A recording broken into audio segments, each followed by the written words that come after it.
The Therapy is a Christian podcast is all things mental health and Christ. We specifically talk about how mental health and God are merged together to foster growth, healing, and making mental health a normal conversation. I'm your host, Roslyn Renee, and welcome to the show.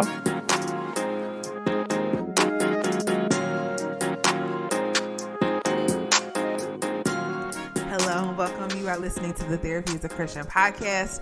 I'm your host, Roslyn Renee. Welcome to another episode of the show. Hey sis, I hope that you are doing well and I hope that you have had a wonderful week. So welcome back to another episode of the show. This is part 3 of the attachment series. I hope that you have enjoyed part 1 and 2. If you have not listened to part 1 and 2, please go back and listen to part 1. I go into great detail around kind of a little introduction into why I'm talking about attachment. And in part 1, I talk a little bit about what secure attachment is, as well as what anxious attachment is. And then in part 2, I talked a lot about avoidance and dismissive attachment, which is a little bit around what I felt and also grew up feeling like my attachment was with my parents. And so this week, I'm going to be talking about fearful avoidance attachment. And so just to give you a little brief introduction before going into this, I hope that these episodes have been informal. I know that it's a lot of information. It can be extremely overwhelming, I think, when you kind of hear things like this or episodes like this, because they offer a lot of insight and awareness. And like I told you all before, it's very hard to navigate through emotional trauma or just navigating through emotions when you kind of really can't pinpoint where it comes from. And so the practice of therapy is definitely to help you heal with trauma, but also really have a way to identify what some of the issues could be impacting you.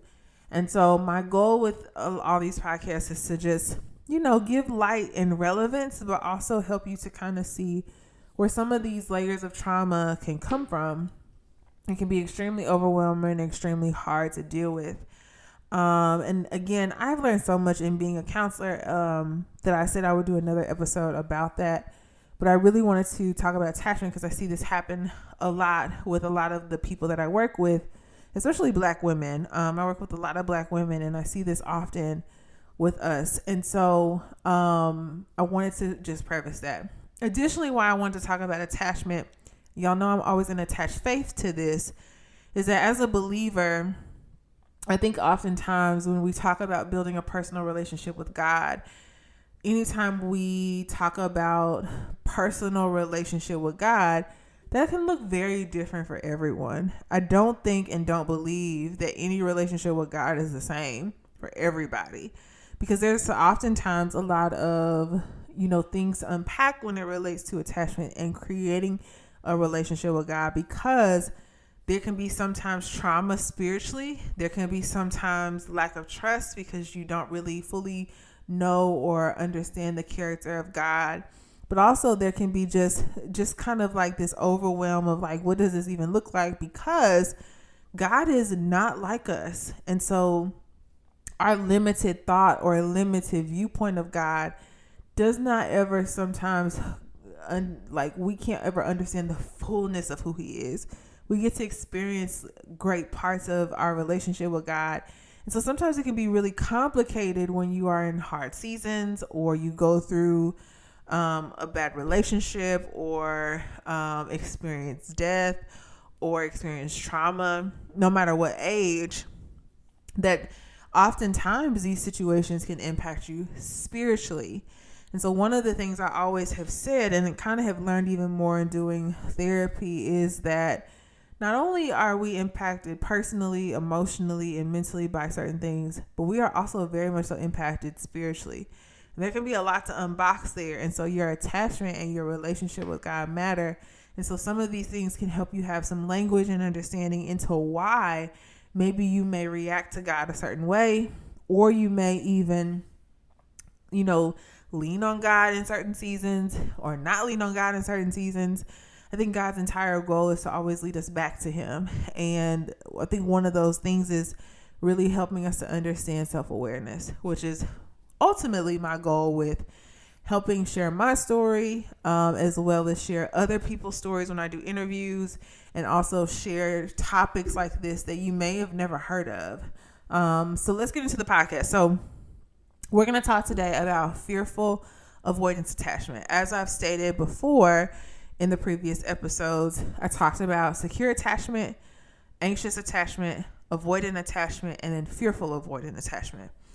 Fearful avoidant attachment is a little bit different from the other three in that it's a combination actually of avoidant attachment as well as anxious attachment. But the difference with this one is, whereas an anxious attachment where somebody completely has a fear of abandonment, they themselves respond they get very overwhelmed when it comes to anything related to addressing things, because they have a lot of self-doubt. They may feel very anxious, feel very sensitive.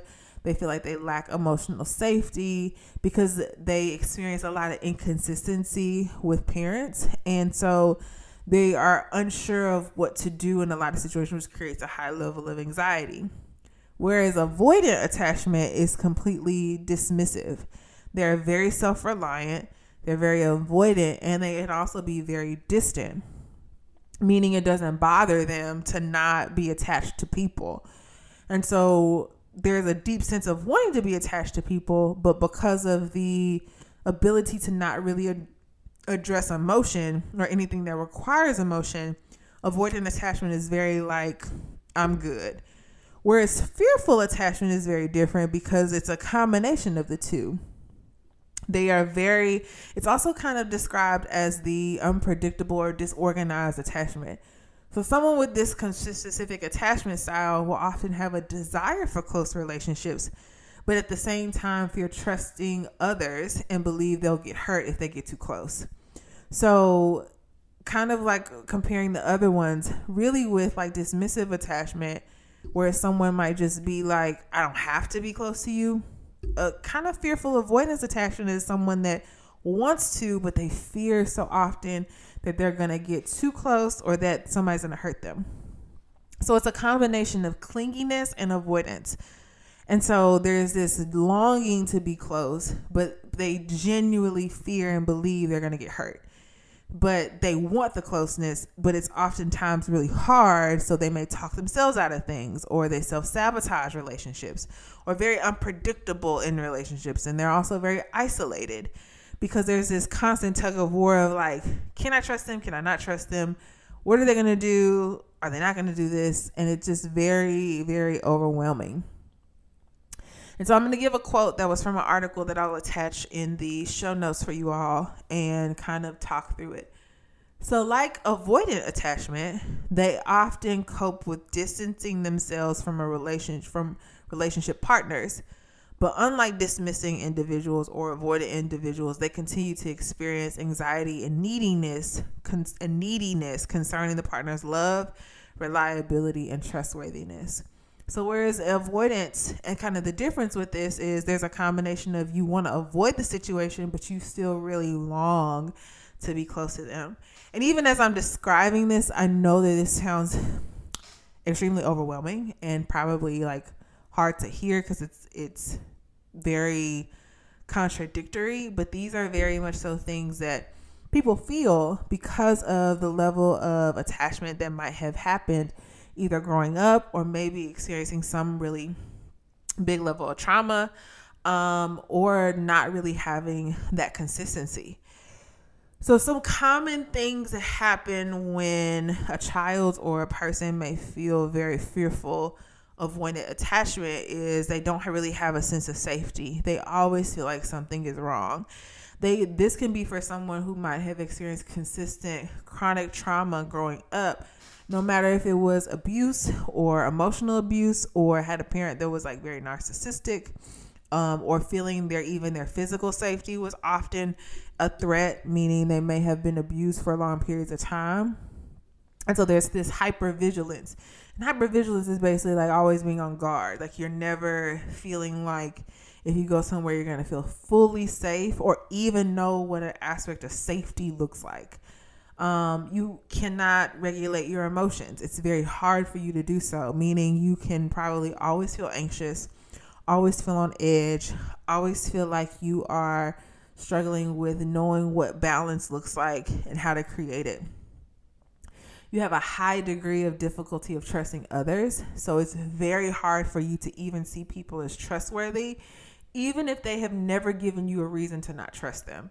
And this can be very complicated in relationships because you always feel like even though this person has shown me good traits, they're going to hurt me somehow. And so there's this deep-rooted fear that if I trust people, they're going to hurt me. Again, kind of talking about hypervigilance, always looking out for signs of danger, finding it hard to self-soothe. So meaning self-soothe is kind of a thing where I'll give a little basic example of it and then kind of talk about it for an adult. So I think about this with my son. One of the things that we did that I'm so thankful we did was sleep train him.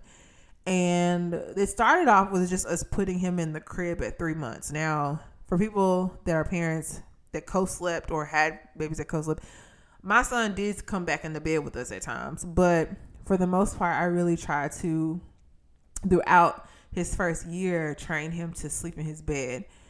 And one of the things the doctor told me was like, your son's gonna have to learn to self-soothe, which basically means comfort himself to a point of going back to sleep. And the way she described it was, you're an adult, you wake up throughout the night. Imagine crying, waiting for somebody to come get you every time you woke up. And I was like, oh, I would never sleep. And she was like, exactly. So your son has to learn to actually self-soothe himself to go back to sleep.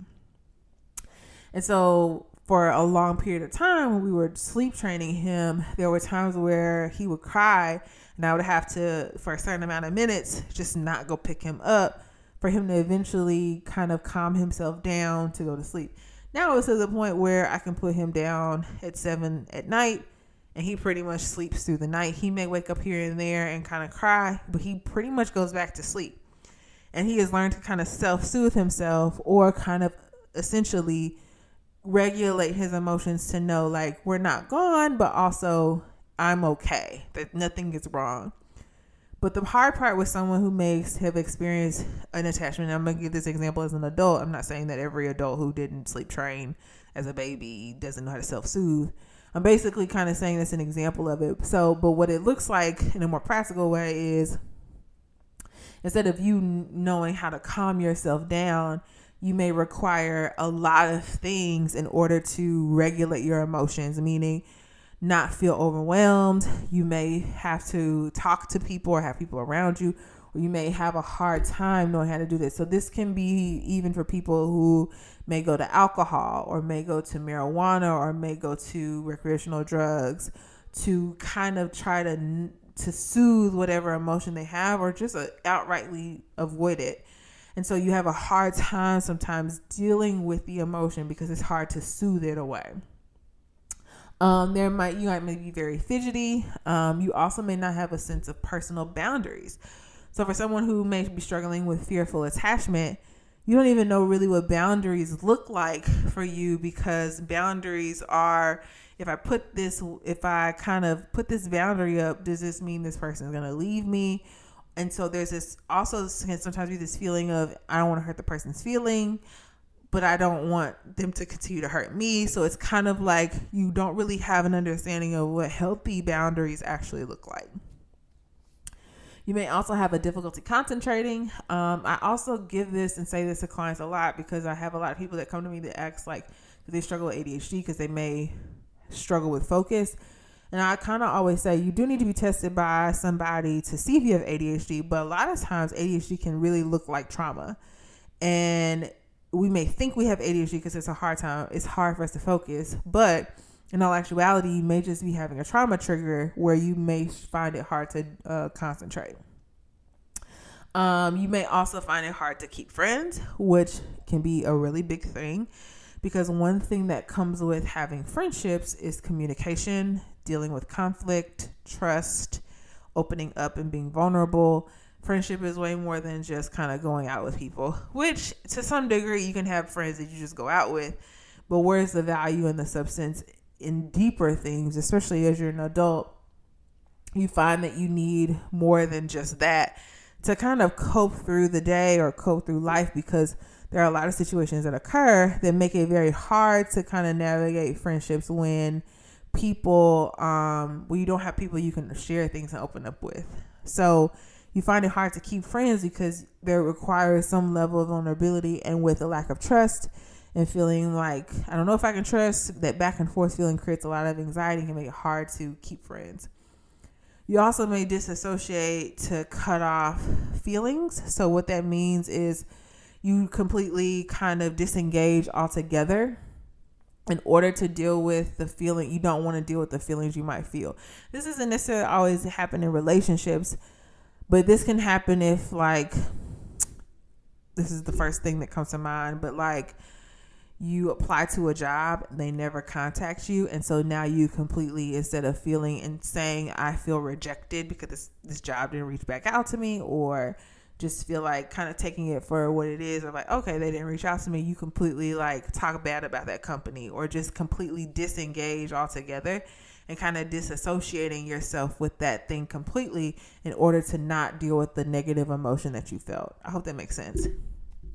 And then you may also try to regain control by being bossy. So this is a way for a lot of people, including myself, trying to learn. What I have learned, let me just kind of go on a tangent for a second. What I have learned about not being in control is that it's impossible for me to be in control.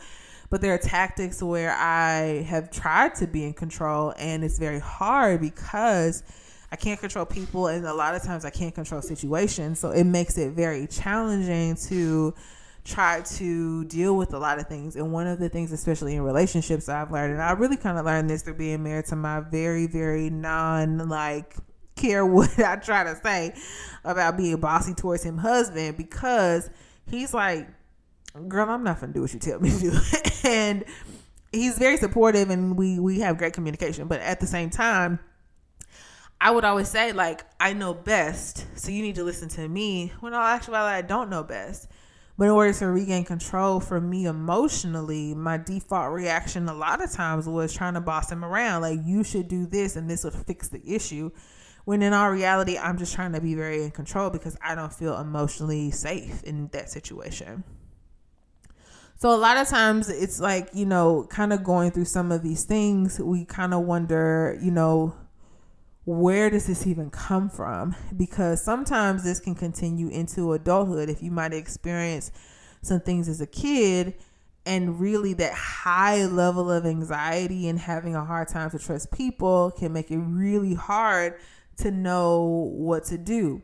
And so this creates a lot of emotional dysregulation. In a way to like make this practical, when I say emotional regulation or dysregulation, and really what I'm trying to say is that you have a hard time calming down or regulating your feelings. Meaning, if you're feeling something, you have a hard time like getting through it. It's really hard for you to know how to respond or respond in a way that might be healthy. So you may just go off. You may cuss somebody out. You may shut down internally. You may cut them off. And that's not necessarily the healthiest way. It's just the way you're dealing with it to try to cope with maybe not feeling. Because a lot of times with us who might have experienced avoidance attachment, or even fearful avoidance attachment, is you have no understanding of emotional identification. And this can even happen with anxious attachment. But like you really genuinely don't even know what you feel on a consistent basis. A lot of things I've heard from clients in talking about this is, one of the most common things I hear is, well, I'll just let it go, or I want to let it go, or why can't I just let this go? When I really say, and I truly believe this, that letting it go is your way of just avoiding not feeling or sitting in the emotion. Because sitting in the emotion is really uncomfortable to say, I have been hurt and disappointed. And sometimes whoever has hurt or disappointed you may not even acknowledge you or acknowledge that they hurt you. And so sitting in that is very uncomfortable. And we often ask why, or even feel very bad about the fact that people won't recognize or acknowledge us. And so you have a hard time processing through then, what does it look like for somebody to acknowledge me and not acknowledge me? And so instead of that, you just kind of let it go. And that's not really dealing with it. I'm going to be honest with y'all. I could probably go into a whole spiel about quote unquote letting it go. And that's also not validating to you. When I hear people say, I just want to let it go, like, it's hard for me as a therapist to be like, but do you? Like, is letting it go just a coping mechanism so that you can get through it? And some people, again, sometimes that may be the thing that they have to do to kind of just do it. Because there are some things you just kind of have to let go. But when it comes to like deep-rooted things and sometimes really feeling hurt, in order for you to let it go is to really feel the emotion, which is a lot of times what we don't want to do. And so another thing that can happen with people, especially in adulthood, that have had this type of attachment is you have conflicting feelings about relationships. You're not sure how to feel about them. Friendships, dating relationships, but just any type of relationship, you don't even know how to feel about it. So you crave this, you want this, and even to some degree, you probably even want people to do the work for you, to reach out to you, to make plans with you, to do these things. But even in that, if they did, you still wouldn't trust them. Even if they've never given you a reason to not trust them, just the sheer fact of the way that you have probably been and grown up has made this be this way. You also may have a negative self-view of yourself. So you probably have really low self-esteem, not very, you may be very passive aggressive. You may withdraw or isolate from social situations out of just really feeling like, and what I tell clients is just like a lack of worthiness, that you're worthy enough to be in these safe relationships and healthy relationships. And then you also may avoid getting close to other people. And so kind of along with this complete isolation, just avoiding getting to know people because there's this fear that I'm going to experience rejection. And so there's this constant state of self-sabotage, what I like to say, is where you kind of get in it, but then you talk yourself out of it because to some degree, it's like, if I try, it won't even matter. If I go for it, it's not even going to be a thing. And most of this has a lot to do with layers and layers and layers of disappointment that has not either been processed, addressed, or acknowledged by you or maybe even the person that hurt you. And so these type of things where you're struggling with this and you may be wondering, like, how did this even happen? Some of this has a lot to do with the way we grew up. But also there are a lot of things related to situational things like abuse, trauma. There might have been trauma with a caregiver. There may not have been trauma with a caregiver. And when I say trauma, there's even like if there's been brokenness in the relationships, like if there was distance for a period of time, or a parent might have gone away for a while, you might have moved in with a grandparent. That breaks attachment. That time frame can do that. Broken trust. So if there was something that happened where you were just consistently and overwhelmingly always disappointed and your trust was broken, you may constantly feel as though you just don't trust people. And even if like parents make promises to you and they just don't fulfill them, or just this constant disappointment can be extremely detrimental to how you feel in relationships, because there has been no consistency of trust.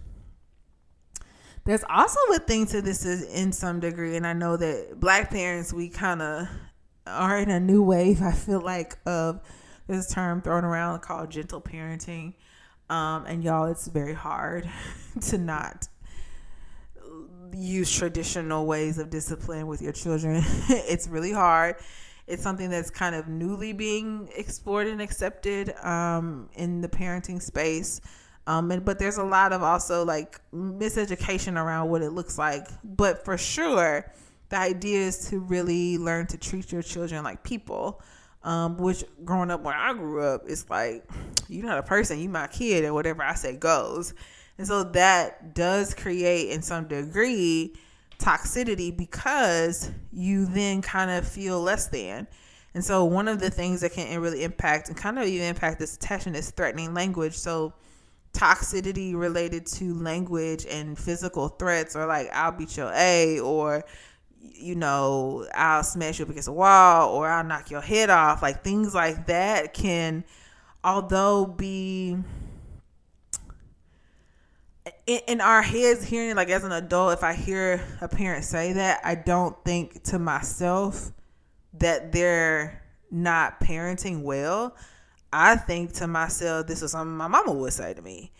But when you think about it from a child perspective, hearing your parent say very threatening things to you and either following through with some of that or even kind of not even acknowledging that was hurtful can really kind of over time make you feel like a lack of safety, or this constant fear of physical violence being inflicted on you constantly, that you may react in situations or certain circumstances with physical violence because you were taught to some degree that that's the way you handle conflict, or this is the way that my mom exuded her frustrations when she was overwhelmed.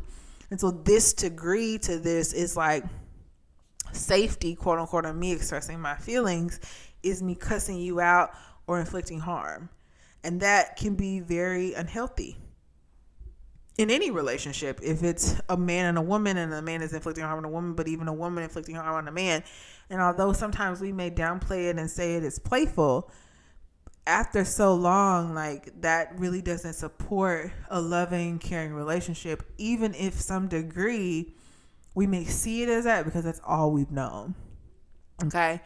And so even lastly, where this could have been caused is also going back to emotionally needy caregivers. And I think, especially in the Black community, I think there's this thing of, what goes on in this house stays in this house. But also I think in some ways, some parents can have two paradigms where they completely don't share what they are going through with their kid, or parents who share everything with their kid and kind of have the expectation that their kid support or even be the emotional caregiver to the parent, to almost kind of like try to fix it. Or the parent doesn't know that this is an unhealthy way to build a relationship with your child, but because they may or may not have any other layer of support for themselves, they rely a lot on the child for their emotional needs. And as a kid who is learning how to build emotions and often doesn't have the logic or reasoning, our brain isn't fully developed till age 25. And really most of the logic and reasoning that we have isn't developed until that age. So as a kid, you don't even understand why your parent is doing this, but in some way it feels like this is their way of building attachment. But growing up, when you become an adult, you can find that can be extremely unhealthy and very, very overwhelming to feel like your parent is extremely reliant on you emotionally. And it can almost even kind of look like more of a gossip relationship than a parent-child relationship. Okay. And then so I think also lastly, to give context, if your parent also struggled or had a fearful avoidant attachment with their parent, they may display some of these characteristics and make it hard to kind of cope and deal with some of these things. And it's a very convoluted thing, y'all. So I want to describe too that I think, taking a break really quick to kind of give context, I think that it's extremely overwhelming to hear some of this at times and kind of know what to do with it. I recognize for myself that if somebody were to come to me and said I was experiencing avoidance attachment, I would have been very happy that they addressed it and like helped me understand. but also then it's like you feel defeated because you're like, I don't know what to do now. And I'm going to start to say, y'all, therapy is one of the first steps. I am always and will always be an advocate for this space because I think we do not know at times the depth of how our mental health impacts us. And we don't realize the depth of how sometimes so rooted our trauma is. To this day, I still am in counseling. Almost 5 years. It'll be 5 years in like 6 months, I think. I have been in counseling, so 4.5 years. I'm still unpacking things. I'm still, to this day, unpacking things. And I really want you all to be patient with your process, no matter how long you've been in counseling. Be patient with your process, and even be patient if you're discovering new things as you're processing through a lot of this, because it's not voided on God that these things are happening. But also, I think to some degree, especially when I talk about how we can cope with this, some of the coping mechanisms in order to get to those healthier spaces, you may not even know what the hell healthy looks like. You may not even know what healthy boundaries look like, because everything isn't so convoluted with pain and guilt and shame and avoidance and not addressing the problems. So to even start the process to do this is very overwhelming. And I tell clients all the time, like, you're going to hate me before you love me. You're going to hate therapy before you like it. You're going to hate dealing with a healing process versus when you are on the other side of it. And it's not that it's not impactful, but you're not as triggered by it. Whereas I used to be very avoidant to emotion, girl, I am all about emotion now. Whereas I used to be very avoidant in relationships, I am all about trying to address the problem and state how I feel. Whereas used to be very, very lack of self-worth. I look at myself in a different angle at times. It doesn't mean that it doesn't still happen. Like, there are times where I still feel like I'm not worthy. But in some way, shape, or form, therapy is giving me the opportunity to process through that, to understand, so that I can shift my response to a lot of things that may have been probably not the healthiest at first. And so how do we cope with this? I think, one, you need to understand what your attachment style is. So from these episodes kind of gathering, you can kind of see where you might land with some of these, and like do the research, like for yourself, do the research, talk to people, kind of recognize maybe for yourself where this came from, and kind of understand your own attachment, because I think understanding your attachment gives you then the opportunity to know how to address it, which goes into the next piece, which is self-awareness. You cannot be aware of things you are not willing to address. So if you're not willing to address some of these core issues, you can't even then begin the process of reflection, of acknowledgement, of understanding, if you're not willing to want to try to address some of these areas. The other piece of that, which I think is important, especially when it comes to attachment, because attachment has a lot to do with relationships, is really understanding and practicing communication skills, which is not fun. Because one thing about avoidance, if we're talking about fearful avoidance attachment, it is extremely hard for people who are avoidant to communicate. It is probably impossible. I'm just even going to be honest. Because there's a high degree of vulnerability when you communicate. And in some degree, communication forces avoidant people to address emotions they don't want to address. And so I can only speak from that and knowing that. And it also is hard for us to sometimes avoidant people to swallow that we were wrong. Because again, going back to a level of control, we like to be the boss. And so it really goes back to communication and taking a lot of humble pills, because you have to really, to some degree, have good communication. Also, the other thing with communication skills, in relationships, you're going to have conflict. I think it's very unsustainable and also unrealistic to think you're ever going to be in a relationship and not have conflict. And I'm not talking about conflict where y'all disagree on something and it's like, oh girl, I don't agree with you on that. I'm talking about genuine conflict where somebody hurt you and you have to bring it up to them and it becomes conflictual because the one person has one side, the other person has another. But also what happens when you don't communicate is there are a lot of holes and you fill those holes in with your own scenarios based on your experience and you think the person is really doing X, Y, and Z and they're really not. But you don't even have the humility to talk to them because you would rather fill it in with your scenario based on what you think is going on than communicate. And that becomes an unhealthy response because what that does is it doesn't give you then the opportunity to hear the other side of the story because you don't even really want to hear it. But on the other side of it too, you're fearful that if you hear it, it may mean that you got to address some things you don't want to address. And that is so hard, y'all. I remember there were times where me and my husband would get into it and I would be like, I know I'm wrong, but I don't want to say I'm wrong. Girl, it'd be so bad. But it's important to know, like, in order to cope with this, some of this has to do with communication.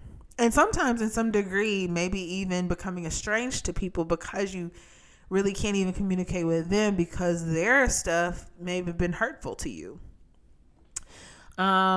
Another way to cope with this is really setting healthy boundaries. And again, that goes with being in counseling to understand what boundaries are and what boundaries are healthy. Because sometimes we can create unhealthy boundaries by just like putting a wall up, and that's not, you can't even see past the wall. What I like to describe with boundaries is you putting a gate up. You can see, you can let people in still without feeling like you're opening yourself up to 1,000,001 things. And then lastly, therapy. I think therapy is just the place and the tool to ultimately be able to begin to process some of these very complicated things that I think are necessary to process through. So overall, I think, and I'm kind of closing off with this to say, why does this impact our faith? Because I think, and I'm pretty sure, I hope I've described it in some way to you that's made it practical, but our attachment can sometimes be convoluted with these things. Like if you have broken trust with people, I'm pretty sure you have broken trust with God. If you have experienced abuse or trauma, there's probably a lot of questions you have for God about why he allowed, quote unquote, that to happen. And really have a distance between you and him because you have no real understanding of knowing and really seeing too that hurt people and trauma impacts people generationally.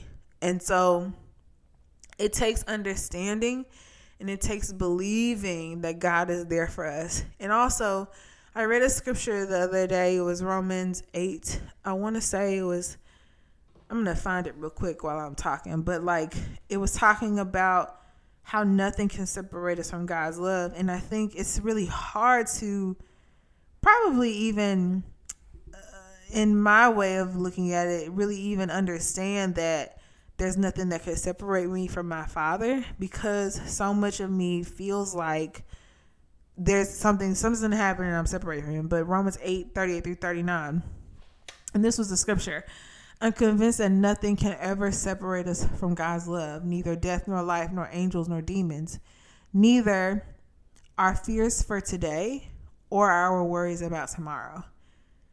And then I'll keep going. Not even the powers of hell can separate us from God's love. No power in the sky above or in the earth below, indeed nothing in all creation, will ever be able to separate us from the love of God that is revealed in Christ Jesus our Lord. This is the New Living Translation. But the scripture about neither our fears for today or our worries about tomorrow. And I think when you're in healing or even processing things in therapy, you often have a lot of worries and fears that you think these things will separate you from God, and none of that does. None of this separates us from God's love, even our trauma. And I think that's important to note. And so I bring this up because I think triggers of this will constantly happen. Like you're going to constantly be unpacking this over time. It just gets, I don't think it's never solved overnight. It just is a process. And I hate to say that because it's so cliche, but I recently was reflecting over some of this year, because I think, and I'll talk about this in another podcast, but I've explained to y'all that my word for 2022 is surrender. And, I had my own idea of what surrenderance looked like. But I think a lot of times when God does things, he does not do it in the way that you expect. And you don't enjoy it in the process until after it happens. And you're seeing the fruit of that season kind of blossom. And it's so frustrating, because there are times where I'm like, God, I thought I had it all together. And it's like you bring me through a season where you just rip me apart sometimes, basically, and reveal to me that I don't have nothing together. And just how frustrating it is to always feel like you don't have anything together. How frustrating it is to kind of feel like you're at a pace, you're kind of getting it, and then God slap you in the face again with another set of things that you're like, it's just like I won't ever get it right. And I think that's okay. And I kind of said to myself shortly after, kind of processing that, was I'm okay with things taking time. I'm not on anybody's race. I'm not on anybody's clock. And y'all have to be okay with things maybe taking time. And it's okay if it takes time, but rather deal with it now than avoid it and have to still deal with the trauma of it later. And avoidance is particular, and I think I'm going to do avoidance in the next podcast to just talk about what it actually looks like, because avoidance is really, really, I think, probably one of the top things that keeps us from experiencing, I would say, the fullness of what we could in healthy situations, because we just don't want to address the problem. We as people do not like uncomfortable feelings. And so because of that, we just avoid and quote unquote say to ourselves, we're letting it go, but you're not letting it go. And then lastly, mostly why this impacts our faith is because it impacts our relationships, and relationships are necessary for us to work out our salvation. Relationships are a way to sanctify us. They're a way for us to encourage each other. They're a way for us to lift each other up, support each other, to feel loved, to feel heard, to feel validated, to feel seen. And when you don't have that, as much as people would like to say they don't have to have relationships, you need relationships in order to thrive. You need villages in order to thrive. And so I think it's important for us to know these things. And kind of closing out with this, secure attachment was the first one. And I really don't know a lot of people that may have had a secure attachment. I'm learning to try to have secure attachment with my own child. And so it's hard, but that's an attachment. An anxious attachment, avoidant attachment, and then fearful avoidant. So research these. Take these podcasts, share it with somebody who you think might be that may need to listen to this or learn from this. And I really, really hope that this was a blessing to you. I've seen y'all share them with me on Instagram when you're listening to it. Please write me an email. You can send an email to info@roslynrenee.com or write me on Instagram. Just let me know how these podcasts were impactful to you, this 3-part series. I pray that it was. I really love y'all. I hope that you enjoyed this, and I'll talk to y'all next week. Bye. Hi, I've got a prescription for diabetes test strips. How much is the copay? That could take me a while to calculate. In the meantime, you should think about over-the-counter Contour Next test strips. You get 35 for $19.99, and they're highly accurate. For full details, visit contournext.com/radio.